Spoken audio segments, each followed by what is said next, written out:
vous bénisse, que Dieu vous garde. Quel privilège pour moi d'être avec vous aujourd'hui pour enseigner sur la parole de Dieu. Aujourd'hui, nous allons aborder un sujet très important. Ici, je ne vais pas prêcher, mais plutôt enseigner pour les conjoints, pour les futurs conjoints et pour le bénéfice de tous ceux qui se sont mariés et qui vont être encore un jour se marier devant le Seigneur. Amen. Vous savez très bien qui a créé Adam et Ève dès le début. Donc, nous pouvons dire que le mariage est une institution divine, puisque le mariage est une institution divine, aussi bien que religieuse. Elle est assujettie à des règlements juridiques. C'est pour cette raison, aujourd'hui, je voudrais vous demander d'assembler vos enfants et vous-même, personnellement, c'est-à-dire vous les conjoints, pour écouter cette prédication. Mariage et famille chrétienne doit être. Amen. Donc, mariage, c'est vraiment une bénédiction. Le mariage chrétien, le modèle originel de Dieu, Genèse 1 et 2, l'homme et la femme occupent une position spéciale au sein de la création. Adam occupe une position spéciale au sein de la race humaine. Le mariage, première institution de Dieu ordonnée à la race humaine. Le péché et la malédiction ont de façon dramatique affecté le mariage. Tous ceux qui furent impliqués virent le jugement. Amen. Maintenant que le péché a fait son entrée dans la parfaite création de Dieu, tout en fut affecté. Adam et Ève restèrent toutefois ensemble et par la foi à la promesse de Dieu, leur rédempteur. Ils pouvaient à nouveau rétablir des relations avec Dieu et l'un avec l'autre. La corruption du mariage par Satan, relation conjugale appropriée, quatre principes plutôt, directeurs pour les relations conjugales appropriées. Quatre principes directeurs. C'est très important d'être là avec moi. Quatre principes directeurs. Le premier principe directeur, quitter. L'homme doit quitter son père et sa mère. Deuxième principe, s'attacher. Troisième principe,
la soumission.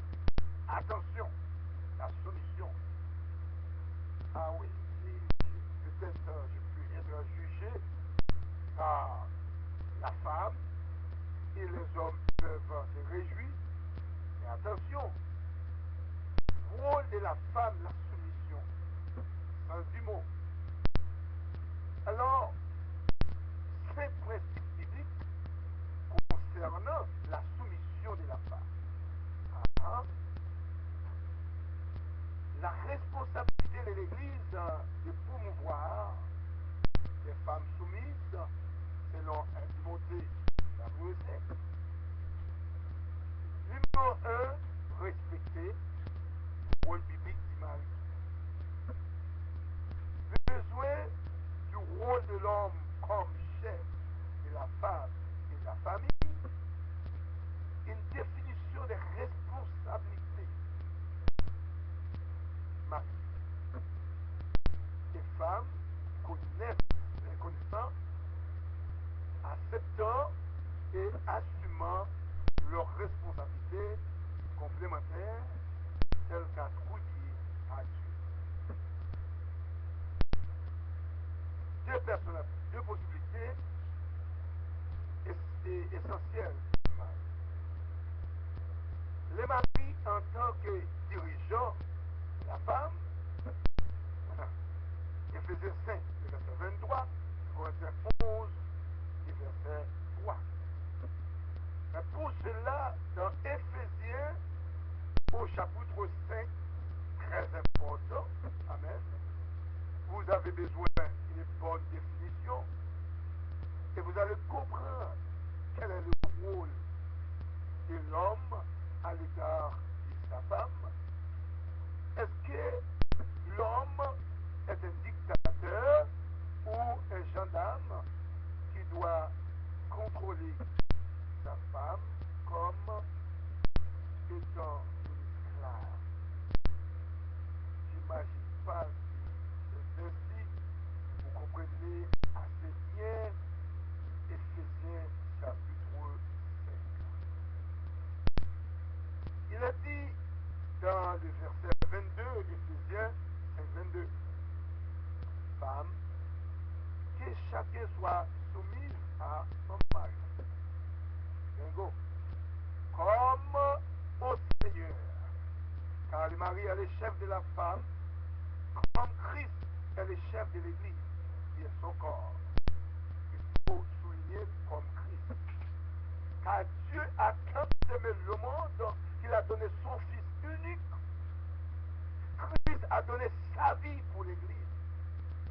Christ a été maltraité pour l'Église. Christ a été envoyé à la croix. Il a porté la couronne d'épines pour l'Église.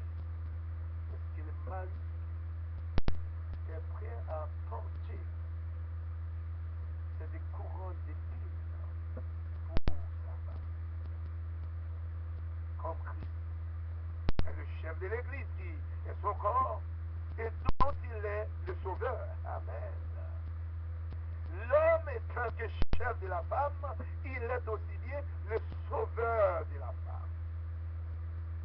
Or, de même que l'Église est soumise à Christ, les femmes aussi doivent l'être à leur mari en toutes choses. Mari, que chacun aime sa femme. Si je ne vois pas ces femmes, mais l'homme doit avoir une femme et la femme doit avoir un conjoint. Marie, que chacun aime sa femme comme Christ a aimé l'Église. Qu'est-ce que Christ a fait? Et c'est lui livré lui-même pour elle. Marie, êtes-vous prêt à vous livrer pour votre conjoint afin de la sanctifier en la purifiant et en la lavant par l'eau de la parole pour préparer cette église femme, que chacun soit soumis, mari, aimé,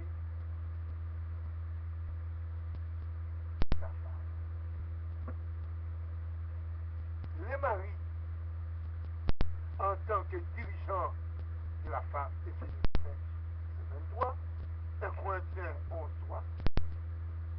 Être dirigeant veut dire, hein, le mari doit aimer sa femme.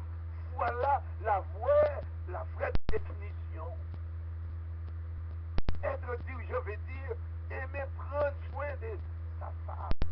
Le mari doit aimer sa femme. Éphésiens 5, verset 25 à 29. Le modèle de l'amour du mari, Éphésiens 5, verset 25. Marie, que chacun aime sa femme comme Christ a aimé l'Église et s'est livré lui-même pour elle, afin de la sanctifier. Amen. C'est très important. Modèle de l'amour du mari. Marie, vous devez imiter votre sauveur. Comment le mari peut-il exprimer cette vérité en termes pratiques? Il doit y avoir une communication. Développement d'une bonne communication dans les mariages. Définition de la communication. Le modèle parfait de la communication, le Dieu trinitaire. Vous allez voir. Les préalables de bonne communication. Amen. Règles de communication. Éphésiens 4, dans Éphésiens 4, verset 25 à 32, c'est très important. Là où il est dit, dans Éphésiens 4, verset 25 à 32, c'est pourquoi renoncer au mensonge et que chacun de vous parle selon la vérité à son prochain, car nous sommes membres les uns des autres. Si vous vous mettez en colère, ne péchez point. Amen. Ne péchez point, que le soleil ne se couche pas sur votre colère et ne donnez pas accès au diable. Que celui qui dérobait ne dérobe plus, mais plutôt qu'il travaille en faisant de ses mains ce qui est bien pour avoir de quoi donner à celui qui est dans le besoin. Il ne sorte de votre bouche aucune parole mauvaise, mais s'il y a lieu, quelques bonnes paroles qui servent à l'édification et communiquent les grâces à ceux qui l'entendent. N'attristez pas les Saint-Esprit de Dieu par lequel vous avez été scellés pour le jour de votre rédemption.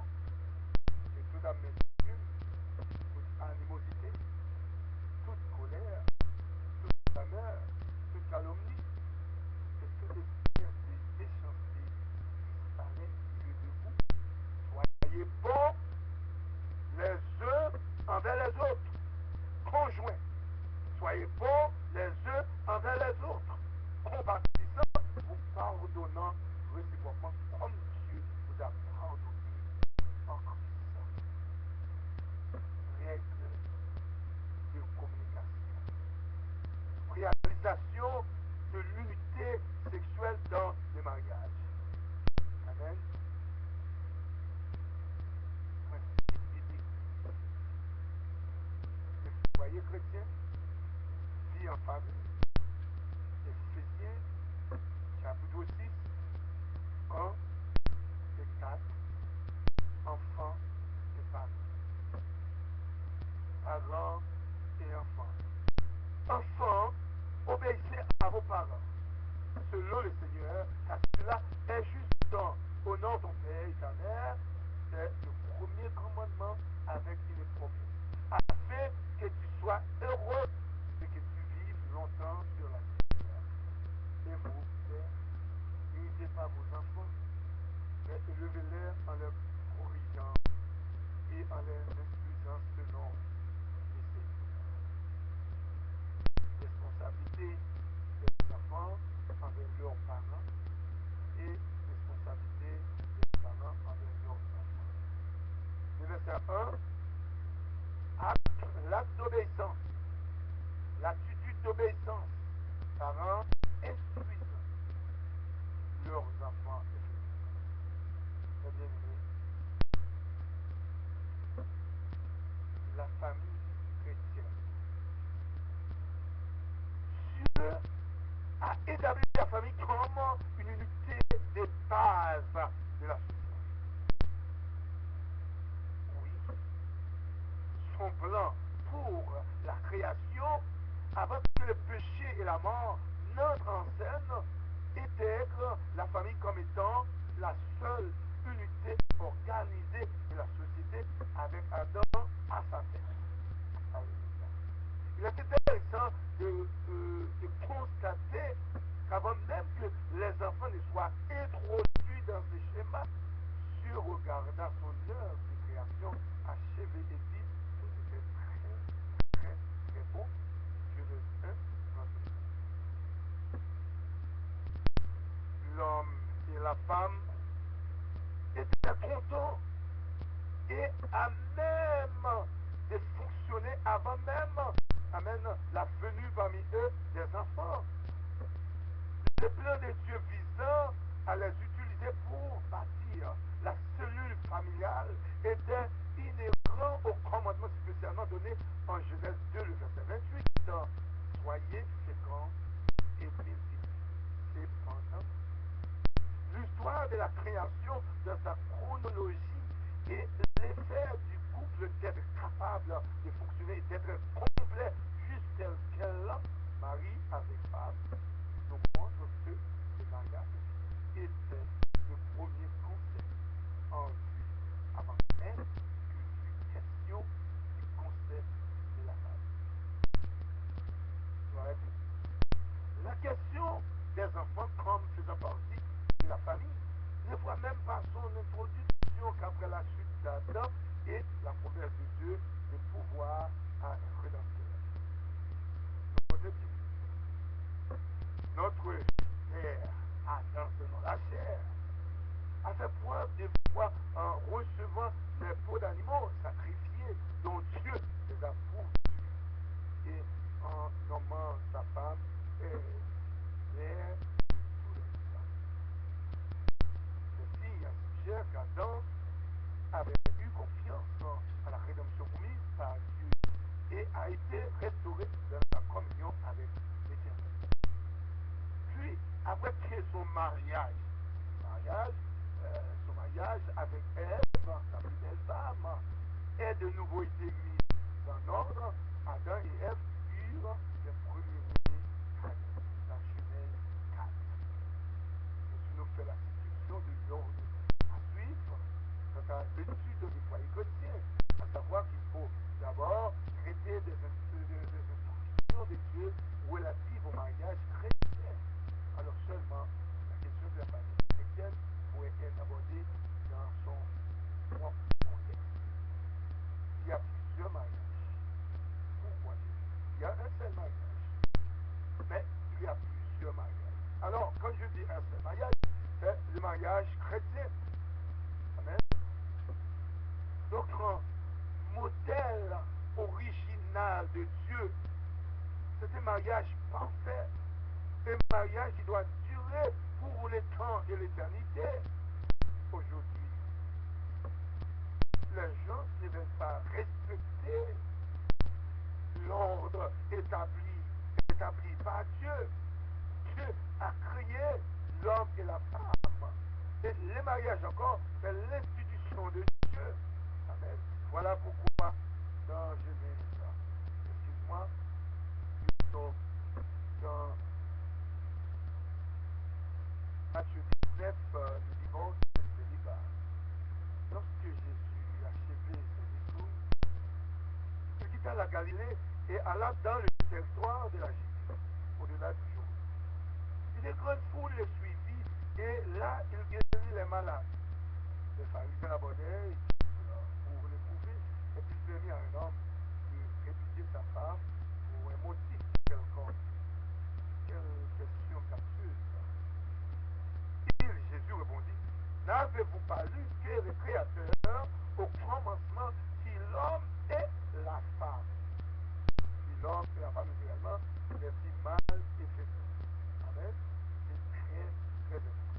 Et qu'il dit, c'est pourquoi l'homme quittera son père et sa mère et s'attachera à sa femme. Et les les deux deviendront une seule chair. Genèse 10, verset 7. Ainsi, ils ne seront plus deux, mais ils sont une seule chair. Que l'homme, donc, très important, ne sépare pas les deux actions. Pourquoi donc, lui dit-il, Moïse a-t-il prescrit de donner à la femme de l'aide de défense et de la République?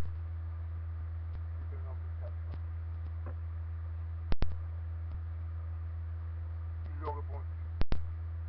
D'abord, c'est à cause de la dureté de votre cœur que Moïse vous a permis de répudier vos femmes. Encore, nous vivons cette dureté de cœur dans l'Amérique du Nord. Combien qui abandonnent, amen, leur conjoint avec 6 enfants, 7 enfants.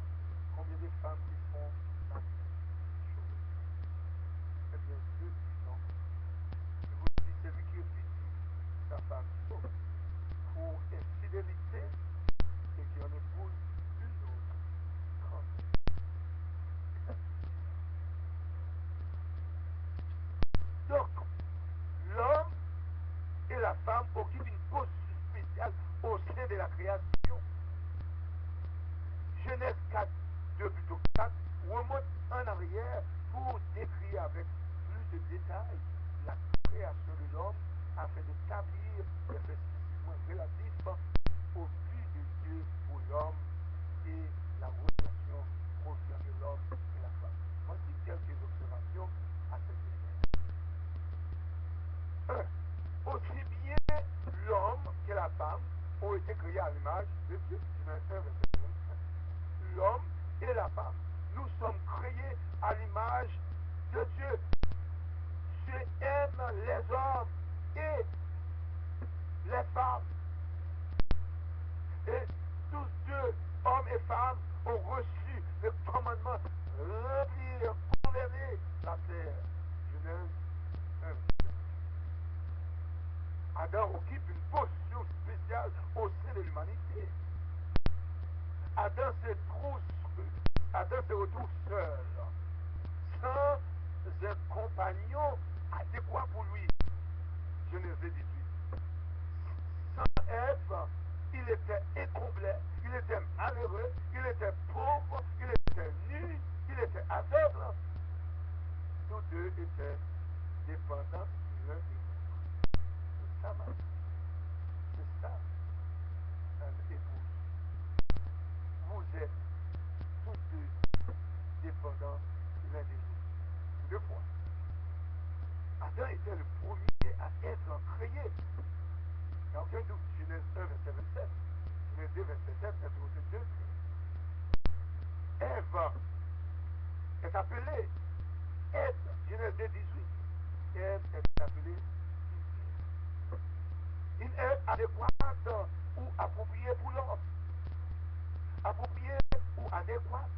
Dieu l'introduit comme étant la seule qui soit adéquate pour l'homme sur la terre. Ceci montre les similarités entre l'homme et la femme. Tous deux sont distincts des autres choses vivantes. La fonction première ou le but que doit vivre une femme est de compléter son homme, son conjoint. La femme doit être source d'encouragement et de bonheur afin d'éviter à l'homme d'être seul. Dieu a constaté que celle n'était pas libre, bien sûr, qu'Adam reconnut la bénédiction qu'était la femme, aussitôt que ses yeux, alléluia, se posèrent sur elle. Genèse 23, ceci implique le fait que la femme était convenable à Adam. Dieu nous donne toujours des choses convenables, des personnes convenables, des personnes idéales. Elle fut créée. Une côte prise dans Adam, Genèse 2, verset 23. La prise d'une côte Adam implique que, amen, Ève est une partie d'Adam directement liée à lui et de ses faits. Elle était nécessaire pour compléter Adam. Deuxièmement, elle devait être son propre corps. Et Dieu la possède. Ève, pour gloire à Dieu, était comme Adam, distinct de toute autre créature vivant sur la terre. Ève a hérité de la nature qu'Adam d'être à l'image de Dieu en commençant par une partie du corps physique d'Adam tout en étant une création divine. Et Dieu c'est Dieu. Amen. Je le dis encore. Ève a hérité de la nature d'Adam d'être à l'image de Dieu en commençant par une partie du corps physique d'Adam tout en étant une création directe de Dieu.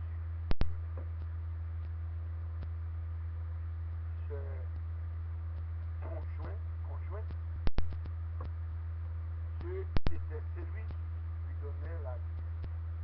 Ceci rend la femme directement responsable envers Dieu en tant que son créateur, mais aussi directement lié à son mari. Adam, lui aussi, reconnut immédiatement ce fait dans Genèse 2, verset 23 et Genèse 3, verset 1. Donc, le mariage est la première institution de Dieu ordonnée à l'humanité. C'est le but de Dieu, dès l'origine de l'homme et femme se marient. Amen. C'est son dessein originel, que l'homme soit complet et juste de la création de Dieu. C'est à travers de cette union parfaite de l'homme et de la femme que les familles doivent s'établir. Cependant, même les familles n'ont pas le droit de faire de l'ombre à la prédisposition du mariage tel qu'énoncé dans le commandement en Genèse 2, verset 1. Avant même qu'il y ait eu un père ou une mère quitter le caractère sacré du lien du mariage. Il faut comprendre, il faut tenir compte à l'égard du caractère du lien sacré entre mari et femme était clairement établi. Ce commandement est dans le Nouveau Testament, répété encore 3 fois dans Matthieu 19, verset 5, que je viens de lire tout à l'heure, et Marc 10, verset 7, 8 et 5, verset 2. Ne voulait pas que ceci nous dise. Très important. Les péchés et la malédiction ont des façons dramatiques affecté le mariage selon Genèse 3. Pourquoi il y a un taux de divorce partout maintenant? Les hommes sont devenus méchants. La Bible dit, tous ceux qui étaient impliqués filles Égypte, selon Genèse chapitre 3, tous ceux qui étaient impliqués furent jugés avec les conséquences selon les participations de chacun au péché commis. Genèse 3. Suivre ça, chacun les impliqués de façon individuelle, en commençant par le serpent qui a amorcé la chute entière de l'humanité. N'oubliez pas Genèse 22, Romains 11, verset 22. Considérez donc la bonté et la fidélité. Nous avons un Dieu de bonté, un Dieu de miséricorde, un Dieu de bonté. Dans Genèse chapitre 3, le verset 14, les serpents. Hein? Donc, alors, la forme est le mouvement du serpent sur définitivement changé comme conséquence directe de l'association de cet animal à l'œuvre de séduction. Ceci est un vibrant avertissement à l'endroit des créatures rationnelles, afin qu'elles ne deviennent volontairement par des instruments entre les mains de Satan ou ne se soumettent pas à son influence. Dieu tient chacun responsable de ses choix. Verset 15. Satan est identifié au serpent en partie 10. Lui a été promis un coup mortel à la tête parce qu'il a été parce qu'il était la force derrière l'arc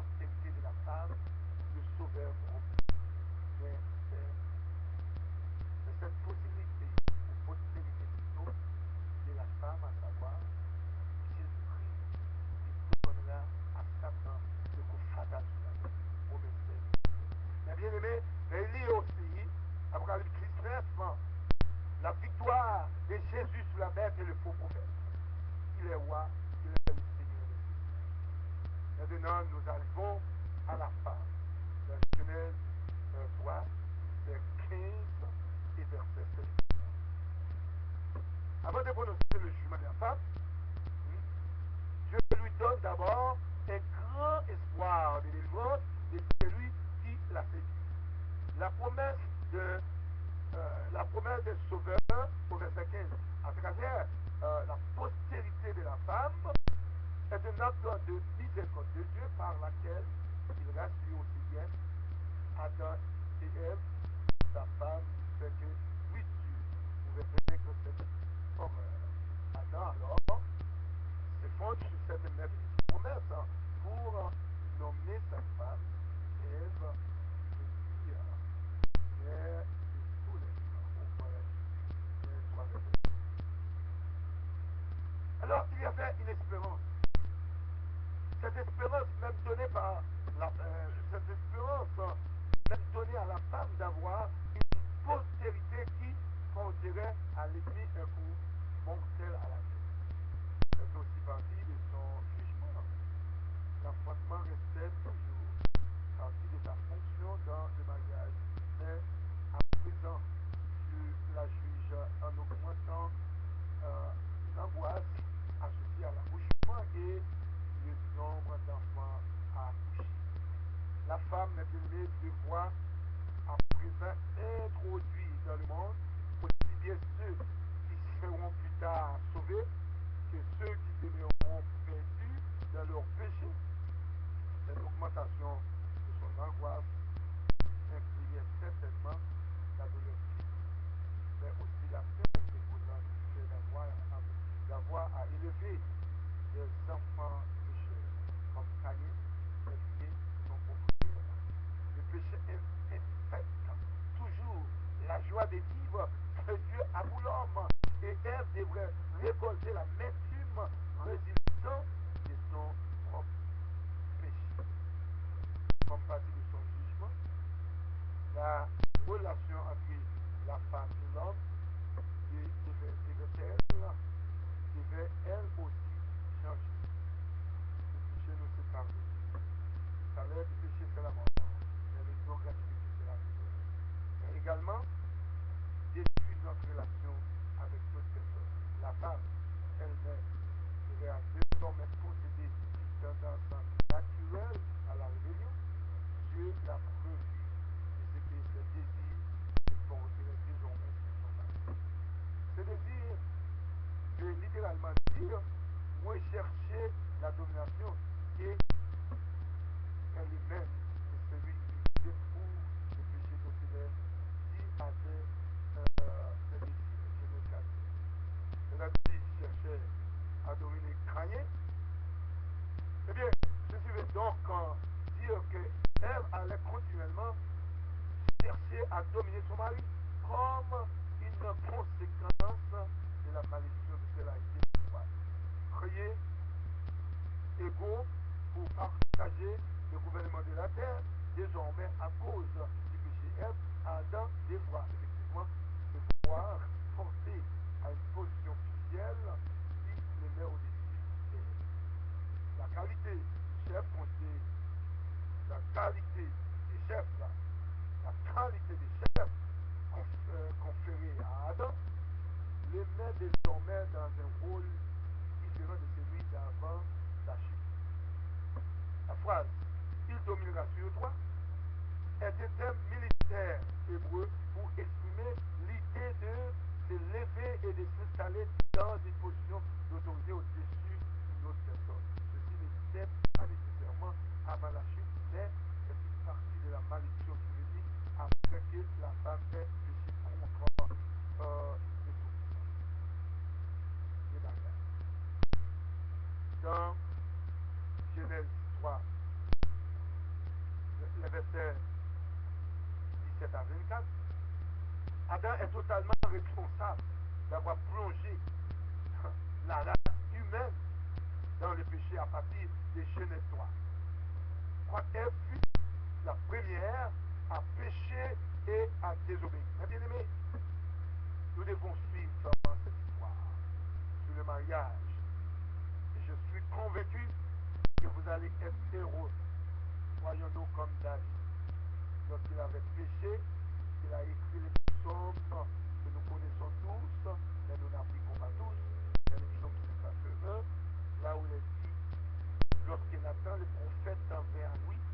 après que David tue Sali et Sheba, au-dessus, et pitié de moi dans ta beauté, selon ta grande miséricorde. Efface cette transgression, lave-moi complètement de mon iniquité, et purifie-moi de mon péché, car je connais mes transgressions, et mon péché est constamment devant moi. J'ai péché contre toi seul, et je fais ce qui est mal à tes yeux, en sorte que tu seras juste et innocent, sans reproche dans ton jugement. Adam est totalement responsable d'avoir plongé la race humaine dans le péché à partir de Genèse 3, Ève fut la première à pécher et à désobéir.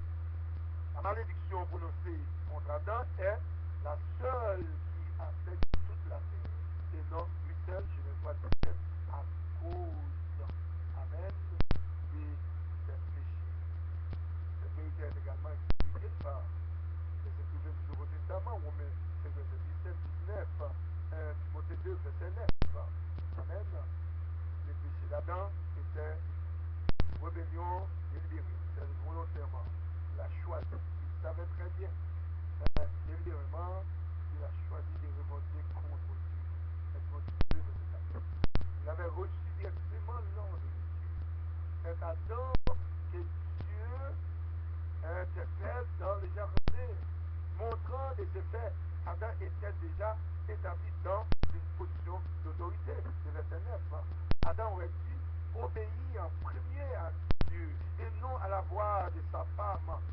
Son acte en tant que tête de la création terrestre a fait que la malédiction s'étend à tous les domaines qui devaient courir.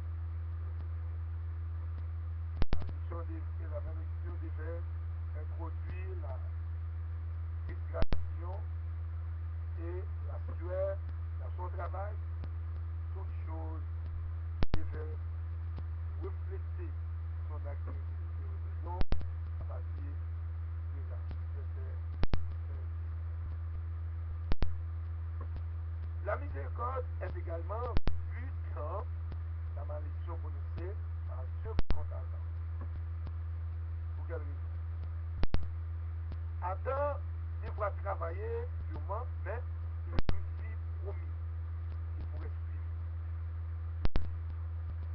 En début de la malédiction, il a frappé la terre, le sol s'élèverait contre le travail d'Adam, tout comme Adam s'était rebellé contre Dieu, je crois, quelques temps sous le coup de cette activité de la malédiction. Adam a été assuré par Dieu d'être à même de pouvoir aux besoins de son foyer. Maintenant que le péché est entré dans la parfaite création de Dieu, la parfaite relation de Dieu, toutes choses en ont été affectées. Adam et Ève étaient toujours ensemble et par la foi à la promesse de Dieu, les rédempteurs, ils pouvaient restaurer leur relation avec nous. Et l'est avec nous. Nous ne savons à quel point ils étaient informés à propos du rédempteur avec nous, ou de quelle manière cette rédemption allait s'accomplir. Nous savons quand même qu'ils ont enseigné à leurs enfants, Caïn et Abel, la vérité de la rédemption à travers des sacrifices sanglants à cause de Genèse 4. Il serait, mes bien-aimés, raisonnable d'assumer qu'ils ont rebâti leur lien de mariage, ils ont rebâti leur lien de mariage et ont peuplé la terre comme Dieu le leur avait ordonné à l'origine. Cependant, tous les enfants naquis avec la nature pécheresse de leurs parents, nous savons aussi que le péché, amen, nous savons aussi que le péché en nous, tous a introduit la corruption dans le plan de Dieu prévu pour le mariage et la famille. Ceci veut dire que tout homme, Adam, et tout après lui, devait suer avant de manger à cause de la malédiction. Homme travailler durement à l'établissement et au maintien des mariages et d'une unité familiale qui connaissent le bonheur et la paix après leur corruption. Alors, nous devons naïr le péché. Nous devons faire attention pour qu'il n'y ait pas de corruption dans le mariage. La corruption du mariage par Satan, c'est les moyens naturels de l'homme, c'est-à-dire la chair. Quand on parle de la chair, il faut comprendre dans Galates 5, 17, lutte avec tous les plans de Dieu, lorsque ceux-ci ne sont pas convenables ou lui sont inconfortables, mais ceci n'est pas le seul obstacle qui empêche les gens d'avoir un mariage bon et pieux, un mariage heureux. Le croyant ne lutte pas seulement contre la chair et le sang, mais contre les forces spirituelles qui s'opposent au plan de Dieu partout où celui-ci est promis. Satan est celui qui dirige l'attaque. Et les armées des démons et d'anges déchus cherchent activement la destruction du plan de Dieu pour les mariages. Tout ce qui suit ci-dessus mentionne, provient des Genèse ou juste au commencement de l'histoire de l'humanité, nous voyons la corruption des liens du mariage due aussi bien à la nature pécheresse qu'aux influences démoniaques. Alors, lorsque vous allez vous marier, vous devez lutter dans la prière avant de dormir, avant de faire quoi que ce soit. Il faut éviter Dieu dans votre relation conjugale. Dans Genèse 19 à 23, la polygamie. Amen. La polygamie. Seulement 4 générations après Caïn, la lignée rebelle. Hein? Seulement 4 générations après Caïn, la lignée rebelle. Et nous voyons la violation par les mecs du modèle monogame plutôt. Une seule femme donnée par Dieu. Pour montrer davantage sa rébellion contre Dieu, les mecs se vantent d'avoir ôté la vie à un autre homme. Hein? Genèse 4, verset 23 24. Et par sa nature auto-indépendante, hein? Agir en écartant Dieu. Il proclame, amen, il proclame qu'il prendrait soin de lui-même sans l'aide de Dieu. 77 fois. Ceci nous montre de façon évidente que l'évêque vivait totalement à l'égard de Dieu, ce qui explique sa rébellion contre les modèles monogames donnés par Dieu et le commencement de la pratique impie de la polygamie plus d'une femme. Et c'est un manque de respect. Ceux qui possèdent 2 ou 3 femmes. Dans Genèse 9, verset 22, les pensées et conversations liées au sexe entretenu hors des liens du mariage. Alors, la clé mettant à comprendre ces passages se trouve dans la considération des mots utilisés tels que car Moussa dit la nudité de son père Noé et il le rapporta à ses frères. Élie littéralement dit contempler avec satisfaction et le rapporta implique le fait de dire avec plaisir. Eh bien, dans une certaine manière, Sam se régalait de la nudité de son père et cherchait à inciter à ses frères à commettre le même péché. Alors, la malédiction prononcée à cet effet par Noé montre que Noé n'avait pris aucune part à ce péché, aucun acte physique. Le péché résultait des pensées impures et calmes. C'est de l'expression vocale de ces pensées. Mais bien aimé, la malédiction, verset 27, montre que le fils de Cam a lui aussi partagé cette attitude pécheresse à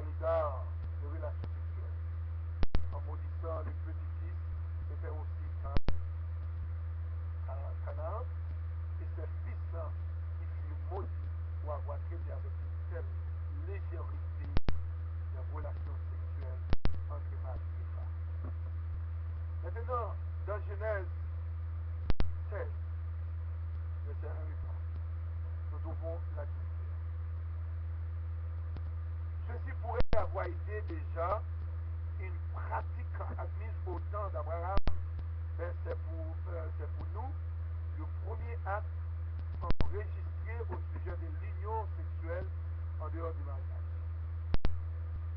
Nous voyons que Sarai considérait avoir des enfants était plus important que suivre la façon dont Dieu voulait que les choses soient faites, mariage.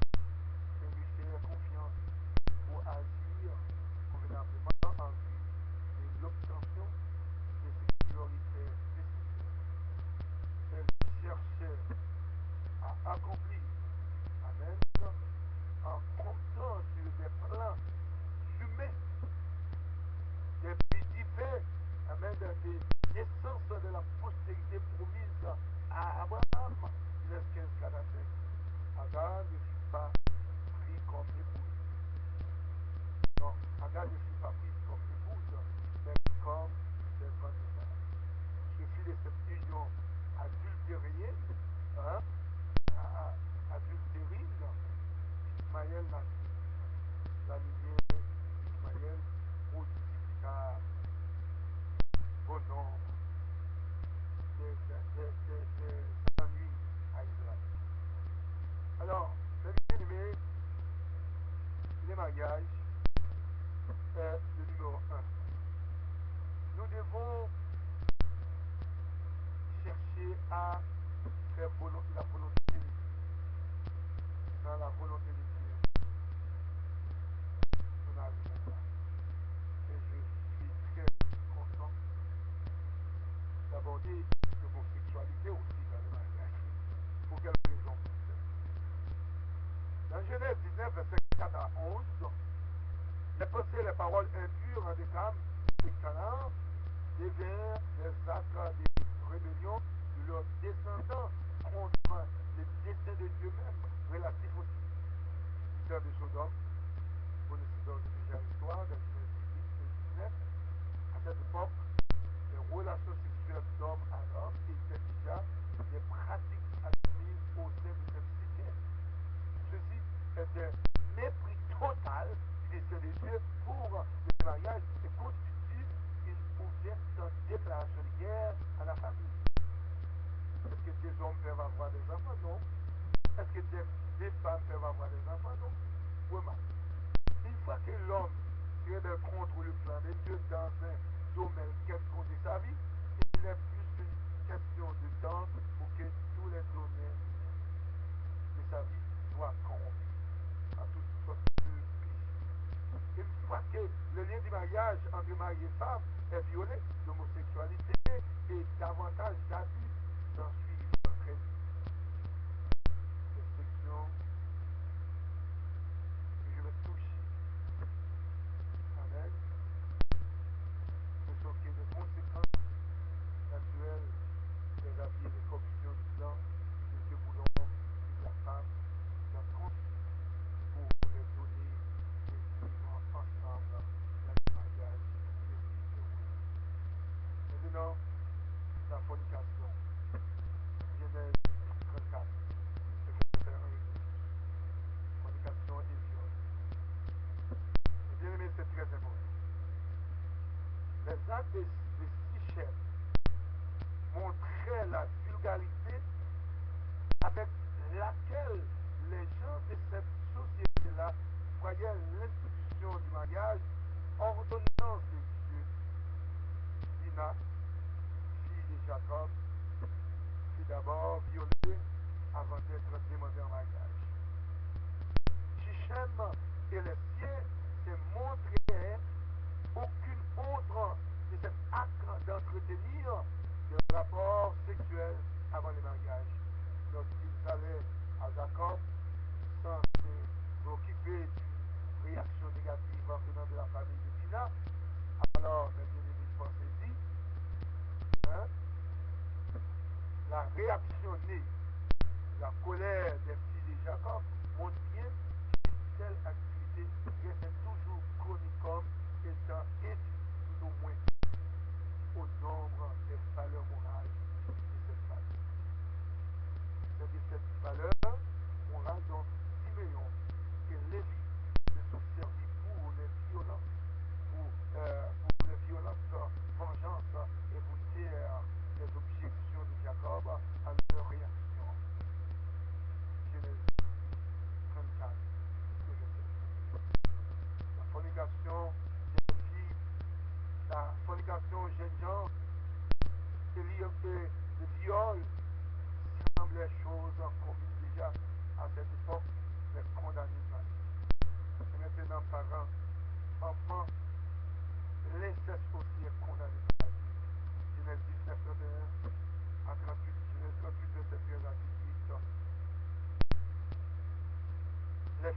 de l'eau étaient déjà exposés à la corruption des relations sexuelles.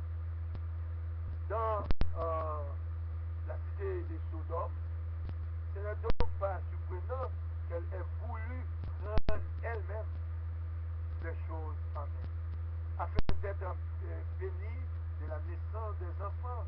Elles étaient des jeunes vierges et donc avaient une formation morale. Mais elles ont choisi de mettre de côté cette moralité lorsqu'ils ont jugé qu'il était nécessaire d'accomplir quelque chose qu'elles voyaient plus important, voir des enfants. Le désir des filles était un pieux désir, avoir des enfants pour conserver la lignée de leur père.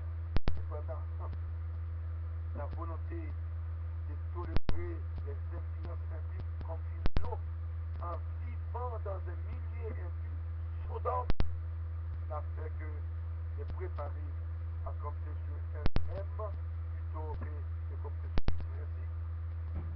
Ainsi, elles ont à ruse pour pousser leur père à l'inceste et de connaître moins les bénédictions d'avoir un mari et une famille. Alors, pour qui commettez l'inceste à la fornication, c'est grave. Et nous trouvons aussi dans Genèse 38, verset 8 à 24, la prostitution. Comme Chama a été offensé par son beau-frère, son second mari. Hein? Genèse 38, 8 à 9. Et pas Judas, son beau-frère. Genèse 38, verset 14. Ah oui, mais la même Judas a couché avec elle et donne naissance à un fils qui plus tard est honoré d'être inclus dans la généalogie de Jésus. Le mariage dans Lévitique. La bien-aimée, la prostitution est ici présentée comme une pratique commune admise par la société. L'acte de fornication de Judas n'a pas été indexé ici, mais resté un acte jamais approuvé de Dieu. Ça m'a fait compter comme prostituée, ce qui montre que la lignée de Jacob, tout au moins, continue d'identifier la prostitution comme une corruption du dessein de Dieu pour l'homme et de la femme dans le mariage. Genèse 39, la séduction diabolique. Genèse 39, verset 7 à 12. Joseph et la femme de Potiphar montre que la méchanceté est devenue une chose en commune dans le monde, mais qu'elle est juste en valeur de Dieu disposant des relations sexuelles dans le mariage était encore honorée dans la famille de Jacob. Comme nous l'avons vu, il ne faut pas beaucoup de temps après Adam et Ève pour que la relation établie par Dieu dans le contexte du mariage soit attaquée et devienne comme. Une fois que des gens ont défié de l'observance aspect de cette, plutôt d'un aspect de cette relation ordonnée de Dieu, il ne restait plus que très peu de restrictions aux activités et relations immorales. L'unité familiale, telle qu'elle est conçue de Dieu, est dislocable et la société se cria à elle-même de grands problèmes. Le résultat de cette corruption du mariage contribua à accroître les problèmes au sein de la société, aussi au sein de la famille. Nous continuons de faire face à de telles corruptions aujourd'hui encore, dans une grande diversité de manières. Les hommes ont rejeté les modèles divers d'un homme et des femmes, permettant des juifs du fait d'être une seule chair et d'édifier une famille selon Dieu. C'est seulement en retournant à ces modèles originels de Dieu, alléluia. C'est seulement en retournant à ces modèles originels de Dieu qu'un homme et une femme peuvent ensemble le bonheur et la satisfaction. Sans suivre le plan de Dieu, il n'existe aucun moyen par lequel l'on pourrait y parvenir. Il faut noter que ces corruptions d'un style fait que les autres confondant les gens de sorte qu'ils ne puissent voir à quel point ils ont échoué. Les conséquences en sont terribles. Mais au lieu de retourner au modèle de Dieu, l'incroyance est bonne à rechercher de nouvelles manières de continuer à pécher. Nous sommes essayant d'éviter, amen, les conséquences de ces péchés. Mais la Bible dit, le salaire du péché, c'est la mort.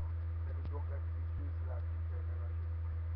Le jour de toi, nous dit qu'au jour où il reste ça, jusqu'où il reste rédemption. Le verset 13 nous en fait le résumé, à savoir que les choses iront du mal en pis. Tant que l'homme et femme ne chercheront leur propre solution, les derniers jours sont caractérisés par un intérêt excessivement tourné vers le noir. Les gens agiront par égoïsme, totalement absorbés par le désir de se plaire à soi-même, au lieu de rechercher le plan de Dieu qui consiste à se réjouir de l'autre en tant que mari ou femme. Ils chercheront plutôt à se réjouir d'eux-mêmes.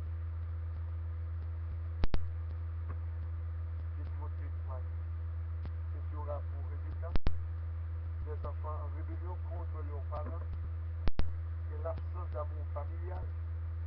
Timothée 3, insensible, voire sans affection naturelle dans les derniers jours. C'est ce qui vont nous présenter. L'apôtre Paul nous dit que la famille sera le lieu des relations ruinées. Des relations ruinées. Que cela vous plaise ou non, c'est vrai. C'est vrai, même. Donc, nous devons chercher à connaître Dieu, à faire la volonté de Dieu. Oui, l'apôtre Paul nous dit que la famille sera le lieu des relations ruinées qui fait de l'écocentrisme. Le foyer cessera d'être un lieu où réside l'unité familiale, l'amour familial, parce que des individus auront manqué de respecter les membres fixés par, plutôt les normes fixées par Dieu pour les lieux du mariage. À cause de cet échec, ils ont également été incapables de constituer un foyer fondé sur des valeurs divines au sein duquel élever leurs enfants. Il est absolument crucial. Un homme et une femme suivent les plans de Dieu pour le mariage afin de connaître un mariage bon, un mariage heureux, un foyer heureux selon la volonté de Dieu. Maintenant, une relation conjugale appropriée. Ou si vous voulez plutôt, les relations conjugales appropriées. Dieu a un dans son plan pour les relations entre un homme et une femme, Dieu a dans son concept destiné le mariage à être une belle et encourageante union de l'homme et de la femme afin qu'ils puissent vivre l'un de l'autre d'une part et Dieu d'autre part de façon unique. Les problèmes qui aujourd'hui accablant aussi bien l'échec quotidien, les problèmes qui aujourd'hui accablant aussi bien l'échec, c'est que les hommes sont vraiment rebelles. Les hommes sont rebelles. Alors les problèmes aujourd'hui accablant aussi bien les hommes et les femmes sont dus non à un défaut dans le plan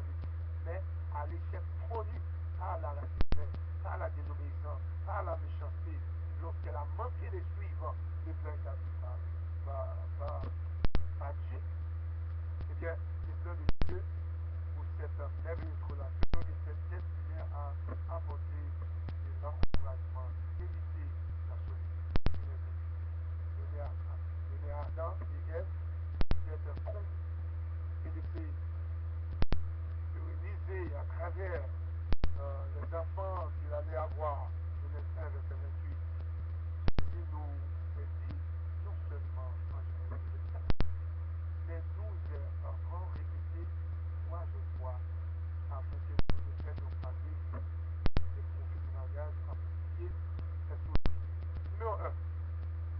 Avant la chute, selon Genèse, chapitre 2, verset 5. Numéro 2, car Jésus, lorsqu'il revisitait plutôt la loi donnée par Moïse dans Matthieu 19, verset 5 et Marc 10, verset 5. Numéro 3, à travers l'apôtre Paul, lorsqu'elle s'adressait au sein de l'église d'Éphèse, dans Éphésiens 5, verset 7. Bien-aimés, j'aimerais vous donner 4 grands faits. 4 grands faits ou 4 grands traits servant de base pour nous. 4 grands traits servant de base sont trouvés en Genèse 2, verset 9. Les points 1 à 4 sont des mots directement pris dans les versets. C'est des versets. Je l'avais bien dit dès le début, c'était donc libération de ça. Et ce qui était, c'est que cela ne veut pas dire quitter ses parents. La parole de Dieu ne se contredit jamais. Donc ceci ne peut pas signifier que quelqu'un doit abandonner son père et sa mère. Selon Exode 12, verset 1, Marc 7, verset 9 à 13, Timothée,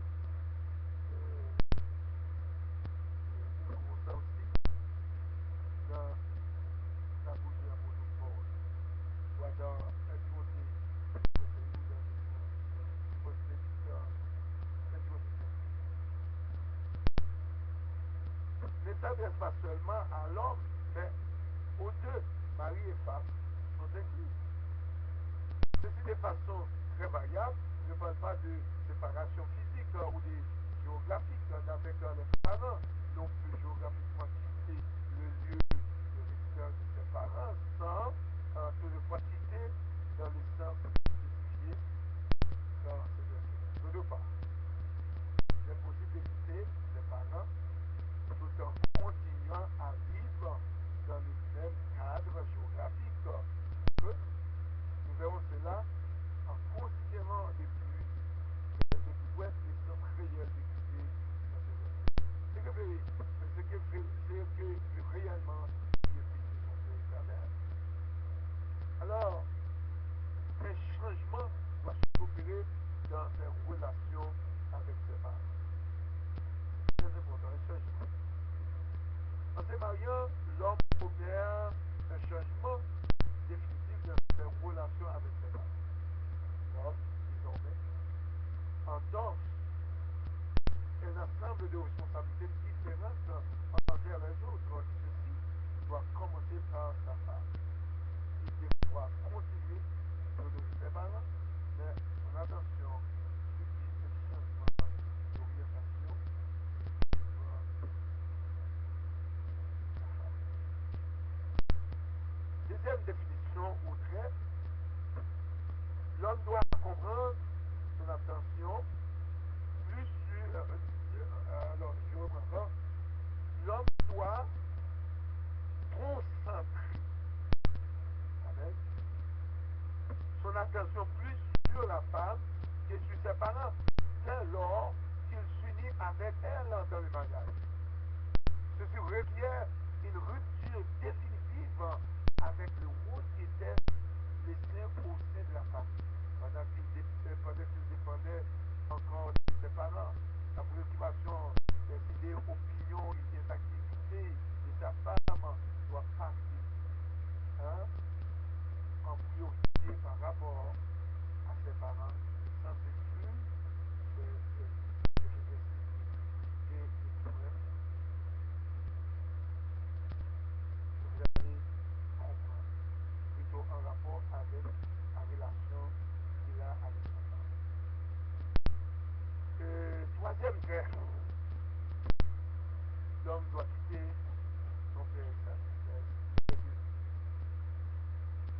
impose également la rupture de la dépendance des parents.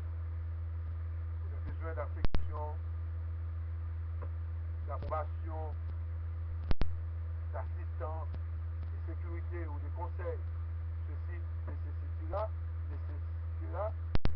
une élimination de toute mauvaise attitude à l'égard des parents susceptibles de vous lier émotionnellement à eux et de vous placer sous leur contrôle même dans votre conscience.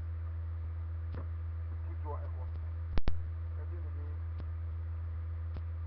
vous pouvez avoir un mariage heureux. J'ai beaucoup de choses à vous offrir. Donc, troisième point, il impose également la rupture de la dépendance des parents pour les besoins d'affection, d'approbation, d'assistance, de sécurité. Ceci nécessitera une élimination de toute mauvaise attitude à l'égard des parents susceptibles à vous lier émotionnellement à eux et de vous placer sous leur contrôle, même dans votre inconscient. Votre tête ou vos têtes émotionnelles et matérielles doivent avoir été réglées avant que vous ne puissiez de façon réaliste quitter vos parents. Vous ne pouvez permettre une quelconque chose pour mettre potentiellement sous le contrôle de vos parents de façon à entraver vos relations avec votre femme, avec votre conjoint.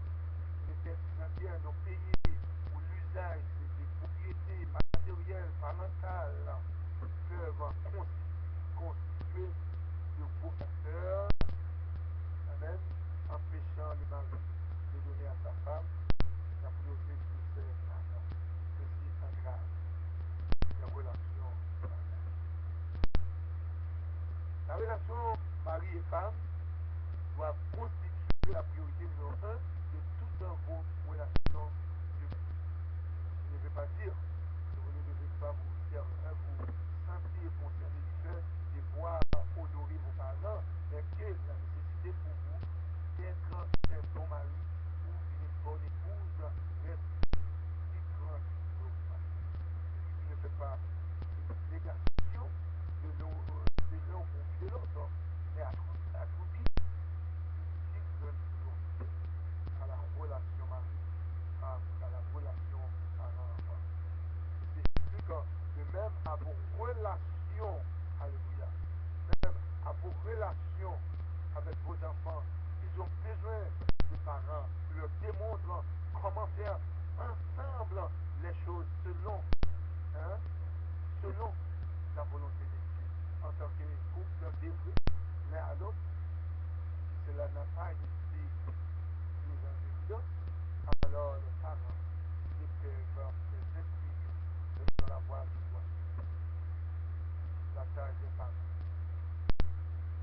La tâche des parents, la femme n'est pas la seule responsable pour prendre soin de ses enfants. Les parents ont des tâches. La tâche des parents est de préparer l'enfant à se détacher et non à demeurer sous leur contrôle. Ceci doit se faire dans un intervalle de temps approprié. Mais les enfants ne réussiront pas à établir avec leur conjoint et plus tard leurs enfants des relations appropriées. Ils ont été formés de manière à dépendre d'une autre personne, les préparer à quitter leur procure, la liberté d'établir au sein de leur nouvelle structure familiale, les responsabilités bibliques que Dieu les a posées. Maintenant, nous allons arrêter dans cette partie présentation. Donc, c'est à sa part, ses parents, s'attacher à sa femme. Alors, s'attacher, une fois que vous quittez les parents, vous êtes libre de vous attacher à votre femme. Ceci est une relation permanente.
marié femme entre dans cette relation d'attachement à l'acceptation, la totale responsabilité d'assumer chacun son rôle en dépit des problèmes qui plus tard pourraient surgir.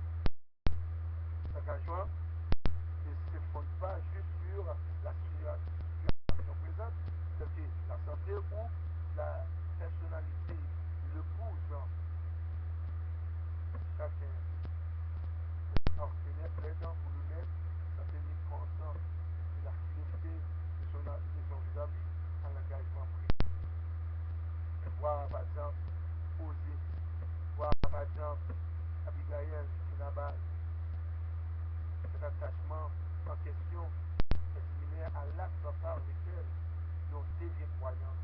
C'est la comparaison qui n'est pas enseignée en vrai, mais qui est vue à peine par l'auteur comme étant digne de l'intérêt pour les aider à aller à la croix.